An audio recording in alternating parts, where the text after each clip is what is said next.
My dear students, अगर आपने last lecture अच्छी तरह समझा है और उसको याद भी किया है तो ये लेक्चर जो है ये एक्चुअली उसी की ही एक्सटेंशन है।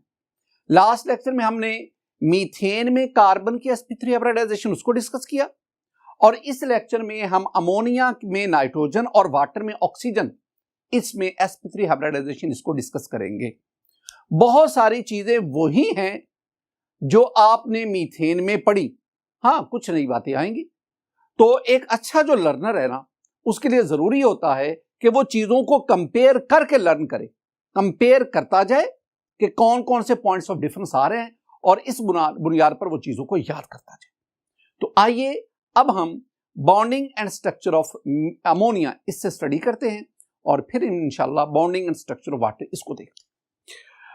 माय डियर स्टूडेंट, इसको पढ़ने से पहले मैं दोबारा आपको ना sp3 हाइब्रिडाइजेशन इसकी डेफिनेशन रिवाइज करवाना चाहूंगा। sp3 हाइब्रिडाइजेशन में मेरे पास है कि in this type I mean sp3 hybridization 1s and 3p atomic orbitals, एक s और 3p एटॉमिक ऑर्बिटल, कौन से? Which slightly differ in energy. और मैंने कल भी आपसे कहा था कि आपने वो एटॉमिक ऑर्बिटल्स लेने हैं जो एक ही शेल से, एक ही ऑर्बिट से बिलोंग करते हैं। अगर एक ही शेल या ऑर्बिट्स होंगे तो इनमें एनर्जी का डिफरेंस बहुत कम होगा और इंटरमिक्सिंग उन एटॉमिक ऑर्बिटल्स की होती है which slightly differ in energy. They intermix to form 4 equivalent sp3 hybrid orbitals and this one is called sp3 hybridization। कल हमने मीथेन की एग्जांपल पढ़ी, मीथेन में कार्बन को हमने sp3 हाइब्रिडाइज के बेस पे डिस्कस किया। आज हमारे पास ये bonding and structure of ammonia.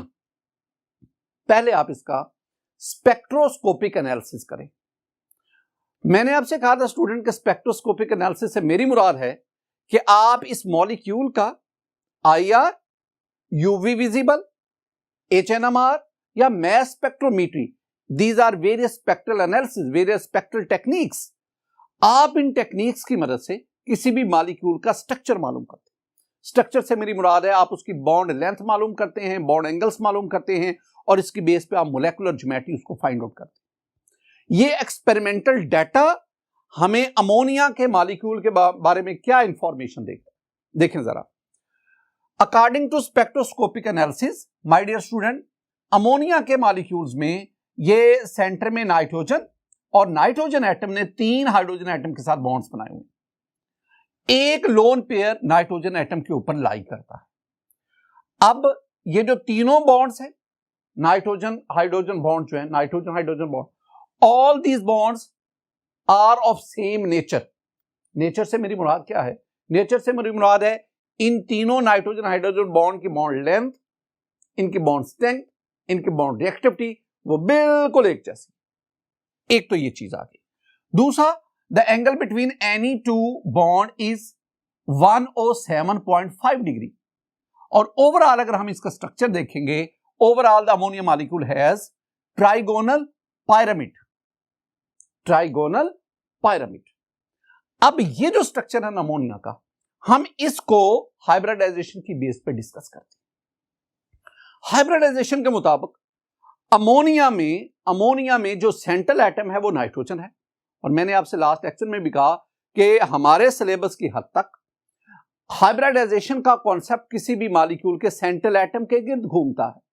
तो इसका मतलब क्या हुआ? इसका मतलब है कि अमोनिया में जो नाइट्रोजन है वो सेंट्रल एटम है and the hybridization of nitrogen is sp3।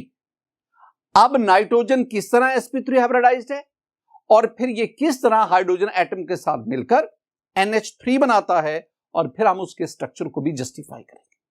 Student, इसमें देखें, पहले मैं नाइट्रोजन की इलेक्ट्रॉनिक कॉन्फ़िगरेशन करता हूं। You know the atomic number of nitrogen is 7। अगर मैं इसकी इलेक्ट्रॉनिक कॉन्फ़िगरेशन करूं तो मेरे पास आएगा 1s2, 2s2, 2px, 2py, 2pz। या टोटल आपके पास कितने इलेक्ट्रॉन है? 7। अब उन 7 इलेक्ट्रॉन्स को इन ऑर्बिटल्स में अकोमोडेट करो। 2 electrons in 1s, 2 electrons in 2s। अब आपके पास 3 इलेक्ट्रॉन रह गए और ये तीनों के तीनों जो है दीज आर दीज आर, हाँ दीज आर डीजनरेट ऑर्बिटल्स, वो ऑर्बिटल जिनकी एनर्जी सेम है। और जब इनमें इलेक्ट्रॉन की फिलिंग होती है तो we have to follow the Hund's rule. 3 electron 3 orbital same energy, तो हम क्या करेंगे, हुंड्स रूल के मुताबिक हम हर एक ऑर्बिटल में एक एक इलेक्ट्रॉन रखते जाएंगे। यू मेरे पास, अब इसमें स्टूडेंट ये वाला 1 है first orbit, I mean it belongs to the first shell, K shell first orbit उससे, और ये वाले जो 4 हैं these orbital belong to the second orbit. ये वैलेंस शेल ऑर्बिटल्स है, वैलेंस शेल के ऑर्बिटल्स है, ऑर्बिटल्स की तादाद 4। अब जरा ना अगर हम एनर्जेटिकली इन ऑर्बिटल्स को देखें तो जरा इसमें देखें, मेरे पास ये नाइट्रोजन का न्यूक्लियस, ये जो 1s है ये न्यूक्लियस के करीब है, 1s में 2 इलेक्ट्रॉन, इससे जरा ऊपर जाएंगे, ये एनर्जी का एरो में बता रहा है कि नीचे से ऊपर एनर्जी इंक्रीज कर रही है। ये जो 2s है इसमें भी 2 इलेक्ट्रॉन, अब इन 2s की एनर्जी 1s से ज्यादा है। अब आप इसमें देखिए, ये आपके पास 2px 2py 2pz, अब इन तीनों ऑर्बिटल की एनर्जी बिल्कुल सेम है, दीज आर डीजनरेट ऑर्बिटल्स, लेकिन इन तीनों की एनर्जी 2s से स्लाइटली ग्रेटर।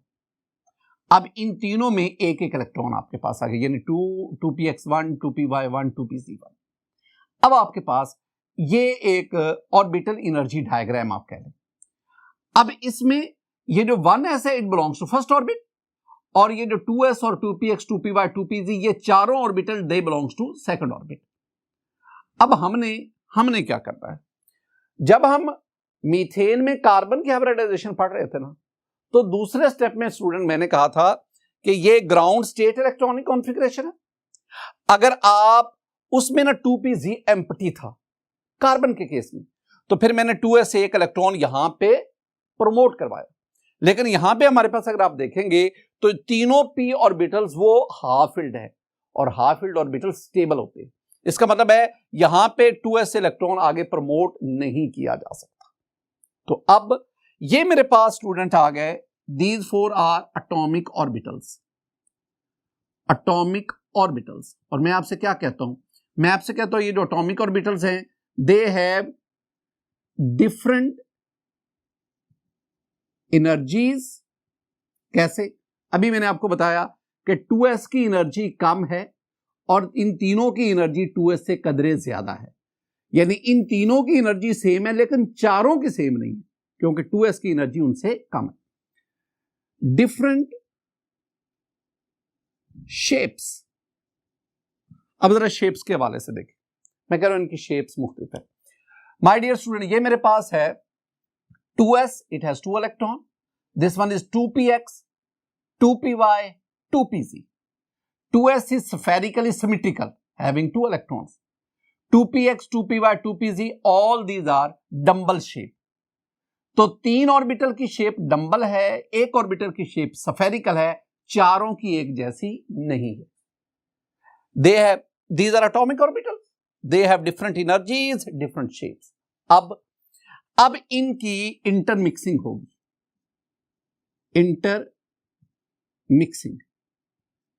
इंटरमिक्सिंग में हमने क्या कहा था, हमने कहा था कि इंटरमिक्स, 3 बातें याद रखनी है। मैंने आपसे कहा था स्टूडेंट कि वो एटॉमिक ऑर्बिटल इंटरमिक्स होते हैं विच स्लाइटली डिफर इन एनर्जी, तो चूंकि इन तीनों का ताल्लुक एक ही ऑर्बिट से है, so these 4 are slightly differ in energy. दूसरी बात मैंने आपसे क्या कही थी, बात मैंने कही थी कि during intermixing energy is released. इसका मतलब है जब ये इंटरमिक्स होंगे एनर्जी सिस्टम से रिलीज होगी, और यूं इनसे बनने वाले हाइब्रिड ऑर्बिटल उनकी एनर्जी इनसे कम होगी। और क्या बात थी कि low energy state is stable state. इसका मतलब है इनसे बनने वाले हाइब्रिड ऑर्बिटल चूंकि कम एनर्जी रखते हैं लिहाजा वो इनसे ज्यादा स्टेबल होंगे। और तीसरी बार मैंने आपसे क्या कही थी कि जितने एटॉमिक ऑर्बिटल इंटरमिक्स होंगे उतने हाइब्रिड ऑर्बिटल बनेंगे। ये 3 बातें मैंने आपको यहां पे याद करवाई थी। तो कितने एटॉमिक ऑर्बिटल इंटरमिक्स हो रहे हैं, 4 एटॉमिक ऑर्बिटल इंटरमिक्स हो रहे हैं, 4, एक s और 3 p। तो जब 4 एटॉमिक ऑर्बिटल इंटरमिक्स होंगे तो हाइब्रिड ऑर्बिटल भी कितने बनेंगे, 4। और वो कौन कौन से, वो आपके पास आ गए sp3 sp3 sp3 and sp3। 4 atomic orbital intermix, 4 hybrid orbital बने, sp3 sp3 sp3 and sp3। ये जो चारों हाइब्रिड ऑर्बिटल हैं, इन चारों की एनर्जी सेम है। मैंने आपको हाइब्रिड ऑर्बिटल्स के बारे में क्या कहा था? These are hybrid orbitals sp3। इनके बारे में मैंने क्या कहा था? मैंने कहा था कि ये जो हाइब्रिड ऑर्बिटल हैं, दे हैव सेम एनर्जी, और जिन ऑर्बिटल की एनर्जी सेम होती है हम उन्हें क्या कहते हैं? D generate orbitals. They have same energy, they have same shape and size, same shape and size, shape भी same, energy भी same, they are more stable than parents atomic orbital।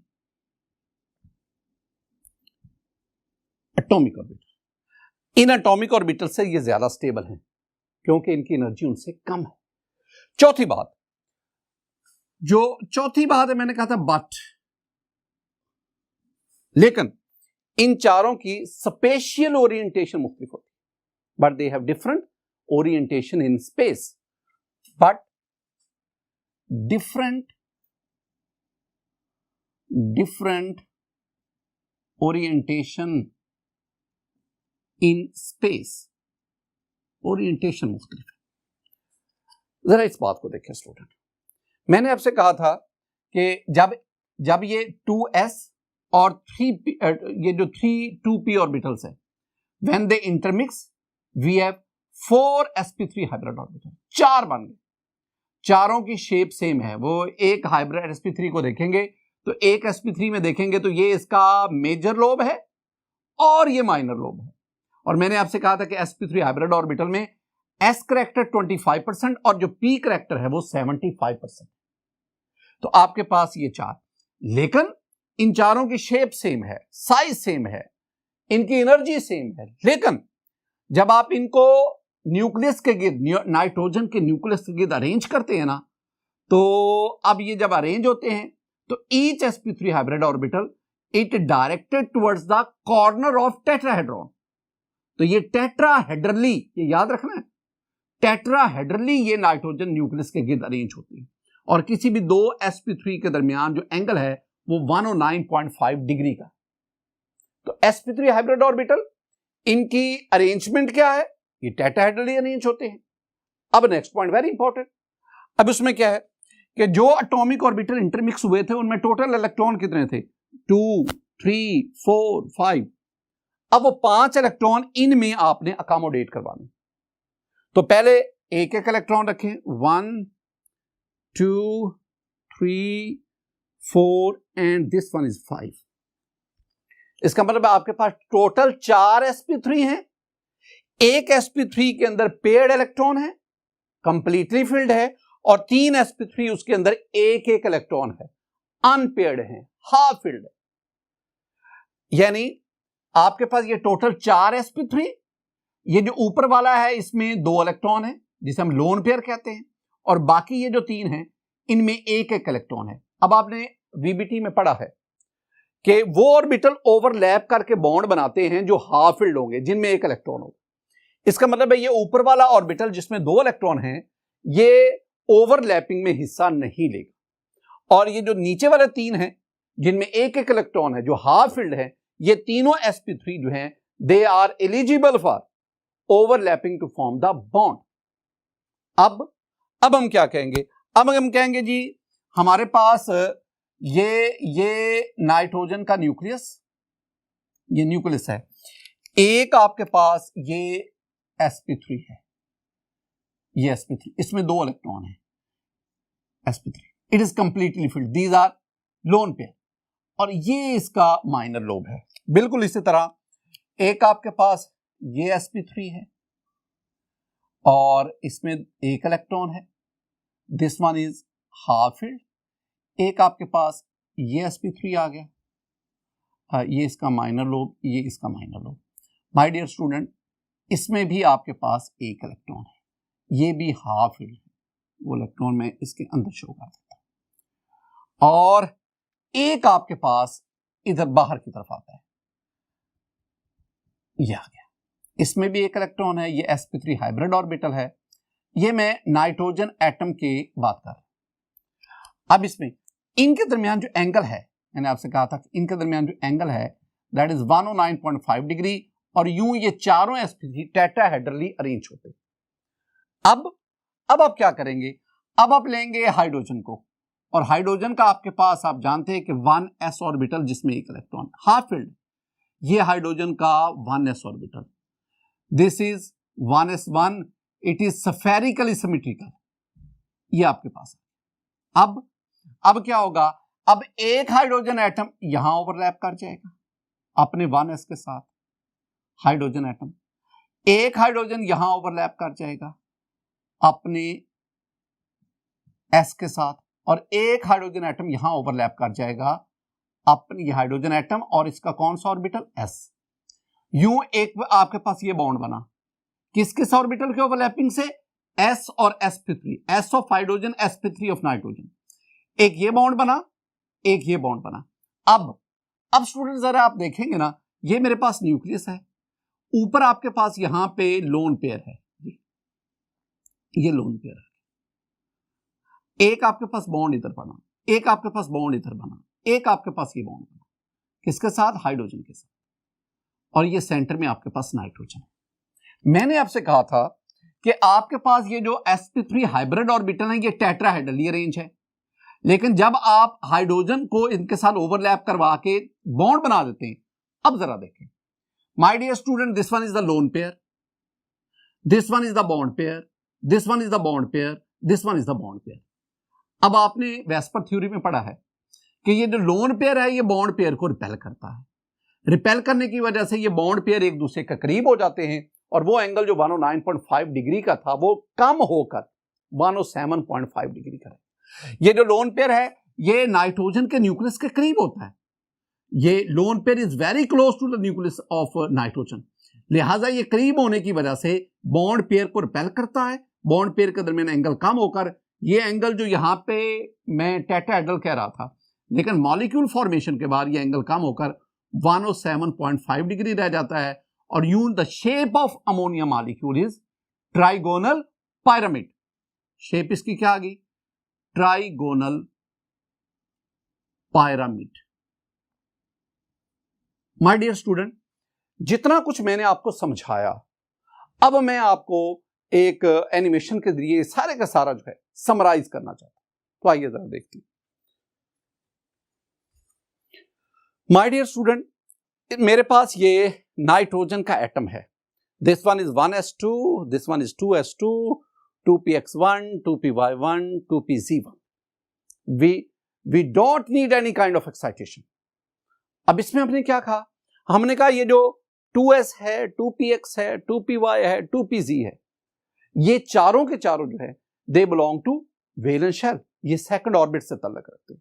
अब क्या होगा, ये चारों के चारों they intermix to form 4 sp3 hybrid orbital, sp3 sp3 sp3 sp3। अब इन sp3 हाइब्रिड ऑर्बिटल को अगर आप देखेंगे ना, तो sp3 हाइब्रिड ऑर्बिटल के दरमियान जो एंगल आ रहा है ना वो 109.5 डिग्री है, यानी these 4 sp3 hybrid orbitals are tetrahedrally arrange, इनका ये टेट्राहेड्रल अरेंजमेंट। इलेक्ट्रॉन को जरा देखें, एक sp3 हाइब्रिड ऑर्बिटल में 2 इलेक्ट्रॉन है, कंप्लीटली फिल्ड है, जबकि बाकी ये जो 3 sp3 हाइब्रिड ऑर्बिटल है हर एक के अंदर एक एक इलेक्ट्रॉन है, हाफ फील्ड है। अब क्या होगा, हाइड्रोजन एटम अपने 1s ऑर्बिट, 3 हाइड्रोजन एटम अपने 1s ऑर्बिटल के साथ इन 3 sp3 हाइब्रिड ऑर्बिटल के साथ ओवरलैप करेंगे, यूं मेरे पास ये 3 बॉन्ड बनेंगे, और ओवरऑल मेरे पास जो अमोनिया का मॉलिक्यूल होगा उसकी ये लोन पेयर ये ज्यादा स्पेस ऑक्यूपाई करता है, लिहाजा बॉन्ड पेयर करीब आ गए, और यूं ये एंगल 109.5 डिग्री की बजाय ये 107.5 हो गया, and the shape of this ammonia molecule is trigonal pyramid. My dear student, हम आगे बढ़ते हैं। Bonding and structure of water. जिस तरह हमने अमोनिया और मीथेन को डिस्कस किया, तेजी से वही बातें, जो पॉइंट ऑफ डिफरेंस आएंगे ना, वो जरा मैं रुक रुक के समझाता जाऊंगा। बाकी जो चीजें रिपीट हो रही हैं वो तेजी से मैं आपको समझाता जा रहा हूं। देखिए, पहले मैं इसका स्पेक्ट्रोस्कोपिक एनालिसिस करूंगा। माय डियर स्टूडेंट, अगर आप वाटर का स्पेक्ट्रोस्कोपिक एनालिसिस करें तो हमें पता चलता है कि ऑक्सीजन के साथ 2 हाइड्रोजन एटम ने कोवेलेंट बॉन्ड बनाया होगा, और ये दोनों oxygen hydrogen bond, these are of same nature. ये ऊपर 2 लोन पेयर हैं। अगर आप ओवरऑल इस वाटर मॉलिक्यूल की शेप देखेंगे तो वाटर हैज बेंट और एंगुलर स्ट्रक्चर, बेंट और एंगुलर स्ट्रक्चर। अब इसमें हमारा मेन फोकस किस पे रहेगा? हमारा मेन फोकस स्टूडेंट रहेगा ऑक्सीजन की हाइब्रिडाइजेशन। जिस तरह हमने कहा मीथेन में कार्बन sp3 है, जिस तरह अमोनिया में नाइट्रोजन sp3 हाइब्रिडाइज्ड है, इस तरह वाटर के अंदर ऑक्सीजन जो है दैट इज sp3 हाइब्रिड। जरा देखिए, मेरे पास ऑक्सीजन की electronic configuration, my dear student, the atomic number of oxygen is 8। We have 1s2, 2s2, 2px, 2py and 2pz। 8 electron है, 2, 4, 5, 6, 7 और 8। ये आपके पास जो है ना, ये आपके पास हैं valence shell orbitals, second orbit के ऑर्बिटल्स। जरा इसको देखें, ये मेरे पास ऑक्सीजन का न्यूक्लियस, ये एरो शो कर रहा है कि नीचे से ऊपर एनर्जी बढ़ रही। सबसे पहले 1s2 close to the nucleus, energy कम। इससे जरा ऊपर आएंगे तो 2s2 away from nucleus, energy बढ़ गई। और ये आपके पास 2px, 2py, 2pz। 2px में 2 इलेक्ट्रॉन, 2py, 2pz में 1 इलेक्ट्रॉन। अब ये जो चारों इलेक्ट्रॉन है, जिन ऑर्बिटल जिनके साथ 2 लिखा हुआ है, 2s, 2px, 2py, 2pz, these 4 orbitals belong to second orbit। और अब हम क्या कहेंगे? हमें कोई जरूरत नहीं है यहां से इलेक्ट्रॉन आगे एक्साइट करवाने की, कोई जरूरत नहीं। These 4 are atomic orbitals। ये चारों जो हैं ये एटॉमिक ऑर्बिटल्स हैं। माय डियर स्टूडेंट, इन चारों की एनर्जी मुख्तलिफ, 2s की कम, बाकी तीनों की ज्यादा। शेप मुख्तलिफ, 2s स्फेरिकल है, स्फेरिकल सिमेट्रिकल है, बाकी तीनों डंबल शेप हैं। तो ये वाले अब ये चारों इंटरमिक्स होंगे। और इंटरमिक्सिंग के लिए मैंने आपसे क्या कहा था कि इंटरमिक्सिंग के लिए 3 बातें मैं बार बार याद करवा रहा हूं स्टूडेंट। कॉन्सेप्ट क्लियर हो गया, अब इनको याद करना है। मैंने इंटरमिक्सिंग के लिए 3 बातें करता हूं। मैं कहता हूं इंटरमिक्स वो एटॉमिक ऑर्बिटल होंगे विच स्लाइटली डिफर इन एनर्जी। चूंकि ये चारों एक ही ऑर्बिट से ताल्लुक रखते हैं, सेकंड ऑर्बिट से, लिहाजा इनकी एनर्जी में बहुत थोड़ा सा मामूली सा डिफरेंस है। इंटरमिक्स, दूसरी बात, इंटरमिक्सिंग के दौरान एनर्जी रिलीज होती है, तो इसका मतलब है कि इनसे जो हाइब्रिड ऑर्बिटल बनेंगे उनकी एनर्जी इनसे कम होगी, वो स्टेबल होगी। और तीसरी बात, जितने एटॉमिक ऑर्बिटल इंटरमिक्स होंगे उतने हाइब्रिड ऑर्बिटल बनेंगे। तो my dear student, 4 atomic orbital intermix हो रहे हैं, तो हमारे पास हाइब्रिड ऑर्बिटल कितने बनेंगे? 4। तो मेरे पास ये आ गया sp3, sp3, sp3 and sp3। ये चारों क्या कहलाते हैं? These 4 are called hybrid orbitals. जरा देखिए इस बात को, मैंने कहा ये मेरे पास 2s2 है, ये 2px2 है, ये 2py1, ये 2pz1। These are atomic orbital. Intermixing के बाद ये मेरे पास 4 हाइब्रिड ऑर्बिटल बने, sp2, sp3, sp3, sp3 and sp3। अब ये जो चारों sp3 बने हैं, चारों की शेप सेम, चारों की साइज सेम, चारों की एनर्जी सेम, डीजनरेट हैं। ये चारों अपने पेरेंट एटॉमिक ऑर्बिटल से ज्यादा स्टेबल हैं, लेकिन इन चारों की ओरिएंटेशन मुख्तलिफ है। अब ये चारों जब अपने आप को अरेंज करते हैं ना, तो they are directed towards the corner of the tetrahedron. तो हमारे पास ना ये 4 बने, दे हैव सेम, क्या बोला? They have same energy, they have same shape, size, they are more stable than parent atomic orbital। लेकिन एक बार मैं कहता हूं कि बट क्या they have different orientation in space। they have different orientation in space. जितनी दफा स्टूडेंट अब मैं ये रिवाइज कर चुका हूं, अब तक तो आपको ये बिल्कुल रट गया होगा. दे हैव डिफरेंट ओरिएंटेशन. अगली बात बड़ी इंपॉर्टेंट है, और वो क्या? जो एटॉमिक ऑर्बिटल इंटरमिक्स हुए थे, इनमें टोटल इलेक्ट्रॉन कितने हैं? 2, 4, 5, 6. Now you have to accommodate these 6 electrons in these 4 hybrid orbitals, and you have to follow the Hund's rule. Why? Because these 4 atomic hybrid orbitals, they are degenerate. Energy same है. तो 6 electron, 4 hybrid orbital. Accommodation क्या है? 1, 2, 3, 4, 5, 6. 2 hybrid orbital paid electron रखते हैं. 2 hybrid orbital unpaired electron, एक electron unpaired. 2 hybrid orbital completely filled. 2 hybrid orbital half filled. ये overlap करके bond नहीं बना सकते, ये ओवरलैपिंग करके बॉन्ड बनाएंगे. अब जरा देखें, ये मेरे पास 4 sp3 हाइब्रिड ऑर्बिटल. 2 के अंदर लोन पेयर ऑफ इलेक्ट्रॉन है, कंप्लीटली फील्ड है, और 2 जो है उनमें एक इलेक्ट्रॉन है, हाफ फील्ड है. लेकिन ये चारों hybrid orbital they are tetrahedrally arrange. अब हमने क्या करना है? अब हमने कहना है कि इन चारों के साथ हाइड्रोजन अपने 4 में से 2 के साथ हाइड्रोजन अपने 1s के साथ ओवरलैप करेगा. तो जब हाइड्रोजन अपने 1s के साथ ओवरलैप कर रहा है तो आपके पास ये बॉन्ड बन गया, कार्बन हाइड्रोजन बॉन्ड. और किस किस ऑर्बिटल की ओवरलैपिंग से? sp3, s of hydrogen and sp3 of oxygen. तो ऑक्सीजन हाइड्रोजन बॉन्ड बन गया इन वाटर. स्टूडेंट, ये जो मैंने आपको बातें समझाई हैं, जरा इसको भी मैं समराइज फॉर्म में एनिमेशन की सूरत में आपको समझाता हूं. जरा देखें. माय डियर स्टूडेंट, मेरे पास ये ऑक्सीजन का एटम है. This one is 1s2, this one is 2s2, 2px2, 2py1, 2pz1. ये मेरे पास. अब इसमें ये जो 2s है, 2px, 2py, 2pz, they belong to second orbit. No need of any excitation as in carbon. कोई जरूरत नहीं. अब होगा क्या? ये जो चारों एटॉमिक ऑर्बिटल हैं, I mean 2s, 2px, 2py, 2pz, ये इंटरमिक्स होंगे, और इंटरमिक्स होकर ये हमें 4 हाइब्रिड ऑर्बिटल देंगे. sp3, sp3, sp3 and sp3. असल में ना आपने इलेक्ट्रॉन्स को देखना है. ये जो पहला sp3 है, इसमें 2 इलेक्ट्रॉन, इस sp3 में 2 इलेक्ट्रॉन, और इन दोनों sp3 में एक इलेक्ट्रॉन.